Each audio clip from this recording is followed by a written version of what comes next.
الحمد لله رب العالمين. الصلاة والسلام على رسوله الكريم وعلى آله وصحبه أجمعين وعلى من تبعهم بإحسان إلى يوم الدين. أما بعد.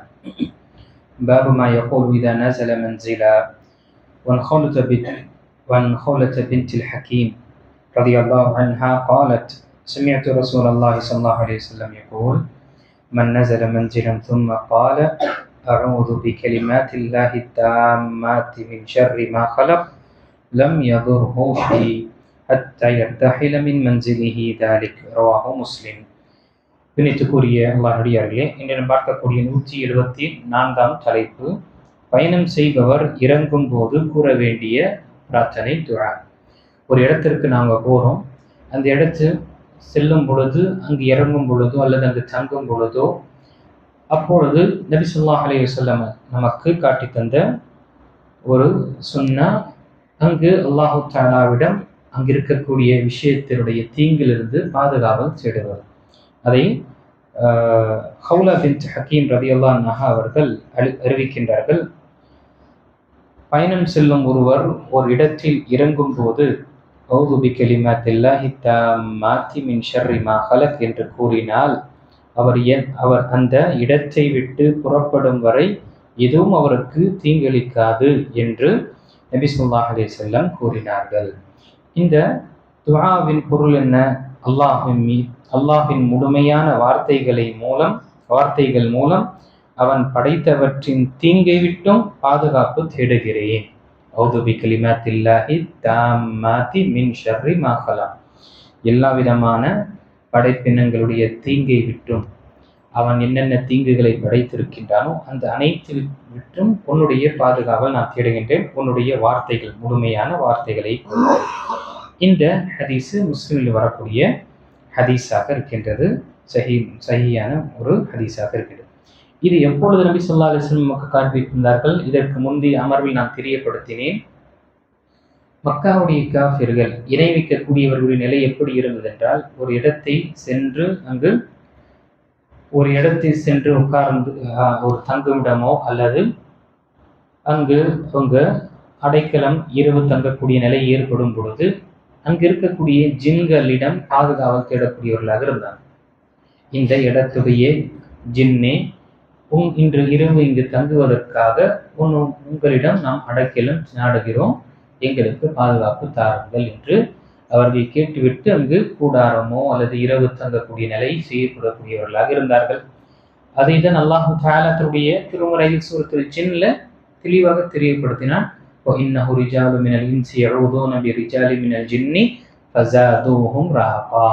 நிச்சயமாக மனிதர்களில் சில ஆண்கள் ஜின்களுடைய சில ஆண்களிடம் என்ன செய்கின்றார்கள்? பாதுகாவல் தேடுகிறார்கள். அப்பொழுது அந்த ஜின்கள் தங்களுடைய அட்டூழியங்களையும் அநியாயங்களையும் இன்னும் அதிகப்படுத்துகின்றார்கள், மனிதர்களை இன்னும் என்ன சிரமத்திற்கு ஆளாக்கின்றார்கள் என்று அல்லாஹ் தன்னுடைய திருமறையில் கூறுகிறார். இந்த மாதிரி ஒரு விஷயத்துல நபி ஸல்லல்லாஹு அலைஹி வஸல்லம் நமக்கு காண்பித்த ஒரு வார்த்தை, இந்த துஆ தான் அஊது பிகலிமாத்தில்லாஹி தாம்மாத்தி மின் ஷர்ரி மா ஹலக். அல்லாஹ்வுடைய வார்த்தைகளை கொண்டு நாம் அல்லாஹ் தஆலாவிடம் என்ன செய்கின்றோம்? எல்லா விதமான தீங்கிலிருந்து பாதுகாக்கிறோம். அது நாம் செல்லக்கூடிய இடம், அங்கு எந்த ஒரு பாதிப்பாக இருக்கட்டும், அது நம்முடைய உடல் ரீதியாக இருக்கலாம், நம்முடைய ஈமானுடைய விஷயத்திற்கு பாதிப்பு தரக்கூடியதாக இருக்கலாம், நம்முடைய பொருளாதாரமோ நம்முடைய குடும்பமோ இல்லை எந்த ஒரு விஷயமாக இருக்கட்டும், எல்லா விதமான பாதிப்பு தீங்கிலிருந்தும் அல்லாஹ்வுடைய வார்த்தையை கொண்டு நாம் பாதுகாப்பு தேடுகிறோம். இங்கு வார்த்தை என்று சொல்லும் பொழுது அல்லாஹ் தஆலாவுடைய வார்த்தைகள் இரண்டு விதமாக இருக்கு. ஒன்று, பிரபஞ்சத்தை ஆட்டி அமைக்கக்கூடிய அது ஒரு வார்த்தை. இதான் அல்லாஹ் தஆலா தன்னுடைய திருமறையில சொல்லும் பொழுது அவனுடைய அனைத்தும் என்ன, நாடக்கூடிய அனைத்தும் என்ன, ஒரே ஒரு வார்த்தை, குன் என்ற அந்த வார்த்தை, ஆகு என்ற அந்த வார்த்தையை கொண்டு என்ன அனைத்துமே ஆகிவிடும் என்று அல்லாஹ் தன்னுடைய திருமறையில சூரத் யாசீனுடைய 82வது வசனத்தில் அல்லாஹ் தஆலாவுடைய வார்த்தைகளை பற்றி, இன்னமா அம்ருஹு, அவன் நிச்சயமாக அவனுடைய கட்டளை என்பது, இதா அராத ஷைஅன், ஒரு விஷயத்தை செய்ய வேண்டும், ஒரு விஷயத்தை அமைக்க வேண்டும் என்று நாடினால், அய்யகூல லஹு, அவன் கூறுவான், குன், ஆகு, ஃபயகூன், அது ஆகிவிடும். இது அல்லாஹ் தஆலாவுடைய இந்த பிரபஞ்சத்தில் ஏற்படக்கூடிய அனைத்து விஷயம். அப்போ அவனுடைய வார்த்தைகளுக்கு நாம் பாதுகாப்பு தேடும் பொழுது அல்லாஹ் நமக்கு பாதுகாப்பு கொடுப்பான். இதுவே மார்க்க விஷயத்திலும் அவனுடைய வார்த்தைகள் இருக்கின்றது, அவனுக்கு சட்டம் இருக்கின்றது. அது என்ன சட்டம்? அந்த சட்டத்தை மார்க்க நமக்கு காண்பித்திருக்கக்கூடிய வழிமுறை பிரகாரம் அதை நாம் எடுத்துக்கொண்டு தீங்கிலிருந்து பாதுகாப்பு தேடிக்கொள்ளலாம். அதில் தான் ஒன்று என்ன, நபி ஸல்லல்லாஹு அலைஹி வஸல்லம் நமக்கு காட்டி தந்த துஆ. மார்க்க சட்டங்களில் அல்லாஹ் தஆலாவுடைய வார்த்தைகளை கொண்டு நாம் தீமையிலிருந்து பாதுகாவல் தேடுவது நபி ஸல்லல்லாஹு அலைஹி வஸல்லம் நமக்கு காட்டி தந்த இந்த துஆவும். அதே போல ஒரு விஷயம் ஏற்படுவதற்கு முன்னால், ஒரு பாதிப்பு ஏற்படுவதற்கு முன்னாலும் நாம் என்ன, மார்க்க நமக்கு சில, குறிப்பாக சூரத்துல் ஆயத்துல் குர்சியை நாம ஓதிவிட்டோம் என்றால் அந்த இரவு முழுக்க அல்லாஹ் தஆலா ஒரு பாதுகாவல், ஒரு வானவரை நம்முடைய பாதுகாப்புக்காக அவன் நியமனம் செய்து விடுகின்றான், எதுவரை நாம் காலை அடைகின்றோமோ. இதெல்லாம் என்ன, மார்க்கத்துடைய சட்டங்கள். இது அல்லாஹ் தஆலாவுடைய வார்த்தைகள். இப்படி செய்வதனால் உங்களுக்கு பாதுகாப்பு இருக்கும். சில நேரத்தில் பாதிப்பு ஏற்பட்ட பிறகும் என்ன, சிகிச்சைக்காகவும் மார்க்கத்தில் நமக்கு என்ன செய்திருக்கு, மார்க்கம் நமக்கு சில வழிமுறையை கூறியிருக்கு. அது சூரத்துல் ஃபாத்திஹா. சூரத்துல் ஃபாத்திஹா ஓதும் பொழுது சுப்ஹானல்லாஹ் 7 தடவை ஓதிவிட்டோம்.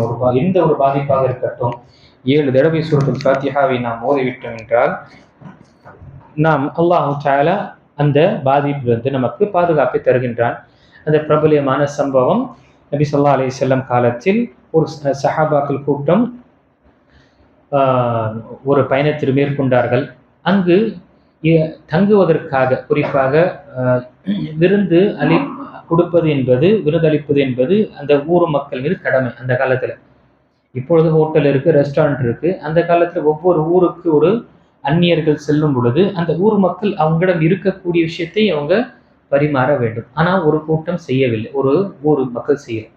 சரின்னு சொல்லிட்டு உட்கார்ந்து கொண்டிருக்கும் பொழுது அந்த நேரத்துல ஒருவர் ஓடி வந்து, எங்களுடைய தலைவருக்கு தேள் கொட்டி விட்டது அல்லது பாம்பு கடிச்சிருச்சு, யாராவது நீங்க இங்க ருக்கியா செய்யக்கூடியவரை இருக்கீங்களா?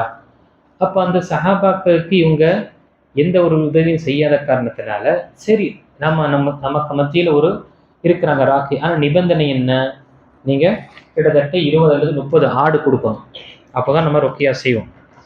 ஏன், நீங்க என்ன, உங்களுடைய கடமை நீங்க நிறைவேற்றல, அதற்காக இந்த நிபந்தனை. சரி வாங்க என்று சொல்லும் பொழுது அபூ ஸயீத் குத்ரி ரலியல்லாஹு அன்ஹு சஹாபி போறாங்க, போய் சூரத்துல் ஃபாத்திஹாவை 7 தடவை ஓதிவிட்டு வராங்க. வரும் பொழுது ஆட்டு மந்தையோடு வர்றாங்க. அந்த 20 ஆளும் 30 ஆட்டும் கொண்டு வராங்க. அந்த சூரத்துல் ஃபாத்திஹா ஓதிய பிறகு அந்த மனிதன் எப்படி என்றால் அவன் எந்த ஒரு சிரமம் இல்லாமல் நடக்க ஆரம்பித்தான். இது அல்லாஹ் தஆலாவுடைய வார்த்தை. அந்த சூரத்துல் ஃபாத்திஹா அல்லாஹ்வுடைய வார்த்தைகள், அதை கொண்டு சிகிச்சை பெறக்கூடியதாக இருக்கின்றது. ஆக இது முஸ்லீமாக இருக்கட்டும், முஸ்லீம் அல்லாதவர்களாக இருக்கட்டும், குர்ஆனுடைய வசனம் அனைவர்களுக்கும் என்ன, அது ஒரு நிவாரணமாக இருக்கின்றது. ஒட்டுமொத்த மனிதர்களுக்கும் ஷிஃபாவாக இருக்கின்றது. அல்லாஹ் தன்னுடைய திருமறை சூரத்துல் இஸ்ராவிலும் சரி, அதே போல சூரத்துல் யூனுஸுடைய 57வது வசனத்திலும் சரி, யா அய்யுஹன் நாஸ் கத் ஜாஅத்கும் மவ்இதத்தும் மிர் ரப்பிக்கும், மக்களே நிச்சயமாக உங்களுடைய இரட்சகனுடைய தரப்பிலிருந்து உங்களுக்கு உபதேசம் வந்திருக்கின்றது. வஷிஃபாஉன் லிமா ஃபி ஸுதூர், அதே போல இந்த வேதம் உங்களுக்கு நிவாரணத்தை, உங்களுடைய உள்ளத்தில் இருக்கக்கூடிய விஷயமும் உங்களுக்கு ஏற்படக்கூடிய எந்த ஒரு சிரமம் அதற்கு நிவாரணமாகவும் ஷிஃபாவாகவும் இது வந்திருக்கின்றது. வஹுதன் வரஹ்மத்துல் லில் முஃமினீன், இதில் நேர்வழியும் இருக்கின்றது. அதிகப்படியாக இதை ஏற்றுக்கொண்ட அந்த முஃமின்களுக்கு இது ஒரு ரஹ்மத்தாகவும் இருக்கின்றது என்று இந்த வசனம். இப்போ இந்த மாதிரி வார்த்தைகளை கொண்டு அல்லாஹு தஆலாவுடைய நாம் என்ன செய்யலாம், பாதிப்பு ஏற்பட்டு விட்டது என்றால் நாம இந்த பாதிப்பிலிருந்து பாதுகாப்பு தேடிக்கொள்ளலாம். இப்போ இங்கு இந்த துஆவை நாம உறுதியுடன் நாம் என்ன செய்யணும், துஆவை நாம் இந்த உறுதியுடன் சொல்லும் பொழுது கண்டிப்பாக அதனுடைய தாக்கம், அதனுடைய பிரதிபலன் இருக்கின்றது.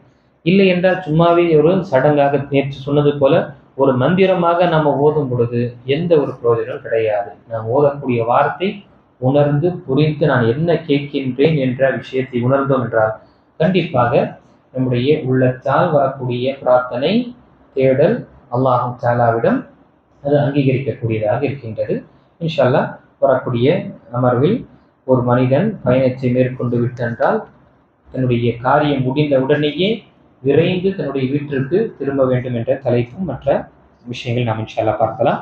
அல்லாஹ் தஆலா அனைவர்களுக்கும் நம்முடைய பயணங்களாக இருக்கட்டும், மற்ற எந்த விஷயமாக இருக்கட்டும் அங்கு இருக்கக்கூடிய தீங்கிலிருந்து நம்மை பாதுகாப்பானாக. இந்த துஆவை கொண்டு அல்லாஹ்வுடைய வார்த்தைகளை கொண்டு அல்லாஹ்வுடைய அடைக்கலம் தேடி இந்த உலகத்தில் உண்மையான ஒரு அடியார்களாக வாழக்கூடிய வாக்கியத்தை அல்லாஹ் நமக்கு கொடுத்தருவானாக.